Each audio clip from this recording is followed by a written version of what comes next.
क्यों आपको लग रहा है कि आरजू जी ने इस मन्नत का अपहरण किया है, जबकि आरजू जी ऐश्वर्या राय सिंह हैं? यह सवाल जैसे ही हवा में गूंजता है, पूरा माहौल अचानक बदल जाता है।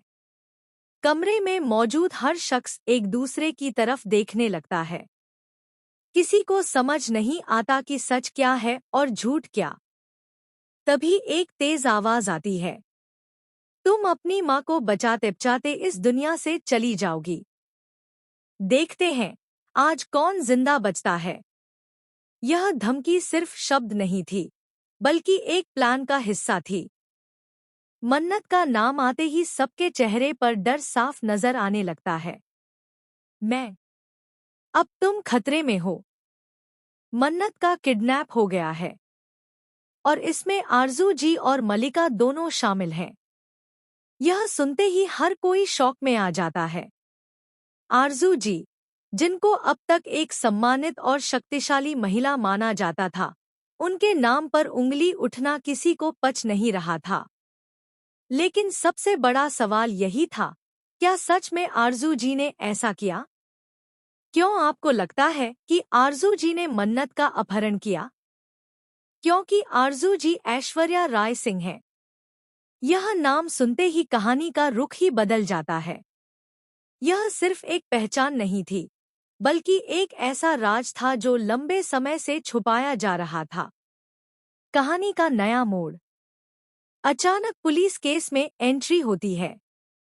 एक टीम जांच शुरू करती है और पता चलता है कि किडनैपिंग के समय मन्नत को आखिरी बार एक हाई प्रोफाइल गाड़ी में देखा गया था, जो किसी वीआईपी एरिया से निकली थी। और उस गाड़ी का कनेक्शन सीधे आरजू जी के घर से जुड़ता है। अब शक और भी गहरा हो जाता है। लेकिन तभी एक और ट्विस्ट आता है। मलिका खुद सामने आती है और कहती है, मैंने कुछ नहीं किया, सब आरजू जी का प्लान था। यह बयान आग में घी का काम करता है। फ्लैशबैक खुलता है। कहानी में फ्लैशबैक दिखाया जाता है कि कैसे आरजू और मलिका के बीच पहले से ही एक गुप्त डील चल रही थी।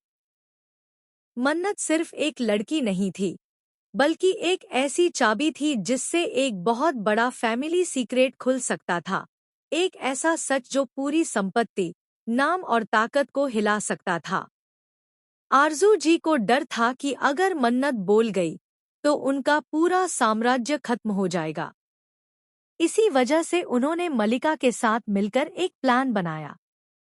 असली खेल शुरू। लेकिन कहानी यहाँ भी खत्म नहीं होती।